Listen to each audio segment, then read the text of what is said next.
Assalamualaikum warahmatullahi wabarakatuh. Wilujeng tepang deui sareng channel Politikus Cilik. Kumaha damang, mudah-mudahan sadayana sarehat aya dina ginanjar kawilujengan.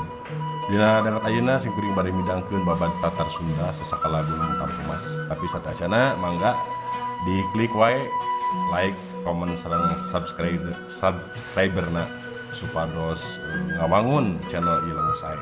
Mangga dilajengkeun. Sasakala gunung Tampomas.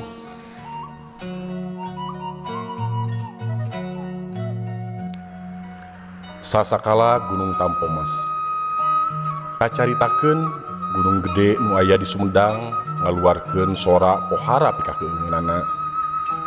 Sora ngaguruh tina puncakna kaluar haseup campur lebu anu hurum. Ieu gunung kawas-kawas arek bitu.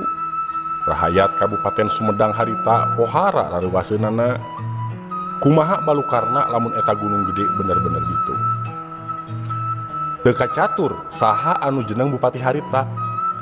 Ngan eta bupati teh pohara toweksana ka rahayat. Wedi asih sarta bijaksana. Atuh sanajan can kalaporan ge anjeunna parantos kuningaeun. Kumaha tagiwurna rahayat. Anjeunna teras ngemutan sangkan bisa nyelametkeun rahayatna.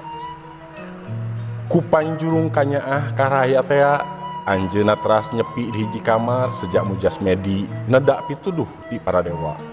Susuganan ku jalan kitu anjeunna tiasa mangadep kayang tunggal di pasihan pituduh pikeun nyelametkeun rahayatna.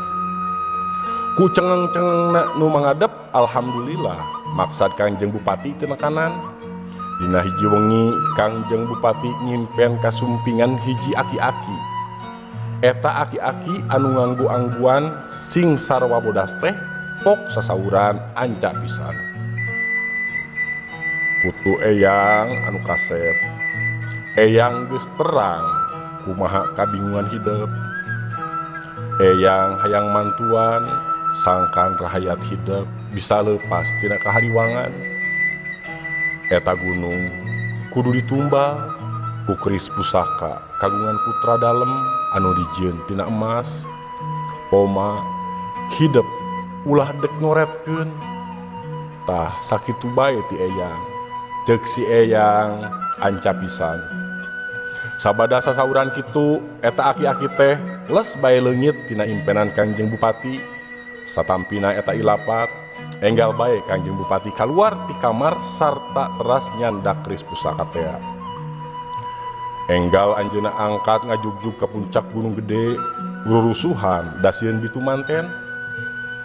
Najan rahayat anu keur bingung nyaksian Kangjeng Bupati angkat ka puncak gunung mah teu tegaeun ngantep bring bae naluturkeun. Sadugina ka puncak gunung gede Kangjeng Bupati teu talangke nganlung bae eta keris teh dialungkeun kana kawahna. Rahayat anu tadi naluturkeun teh ngan bati coloho da eta keris teh estu kageget pisan Kangjeng Bupati. Barang eta keris geus dikana kawahkeun jep saharita sora anu ngaguruh pika keungeun teh jempe. Lini anu geus lila karasa harita mah teu karasa naon-naon. Sabada leungit kagetna timbul kabungah rahayat teh. Ger bae surak bakat ku ato sarta tuluy sumujud ka Kangjeng Bupati tanda nganuhunkeun. Sakabeh rahayat ngaikrarkeun seja setia satuhu kanu ngaheuyeuk dayeuh. Eta maksud kesatiaan rahayat teh ku Kangjeng Bupati ditampi kalayan darida bakat ku bingah. Bingah manahna lantaran bisa nyingkahkeun balai. Bingah lantaran bisa nyelametkeun rahayatna. Tah nyati harita pisan eta gunung katelah gunung tanpa mas anu saterusna robah jadi gunung Tampomas.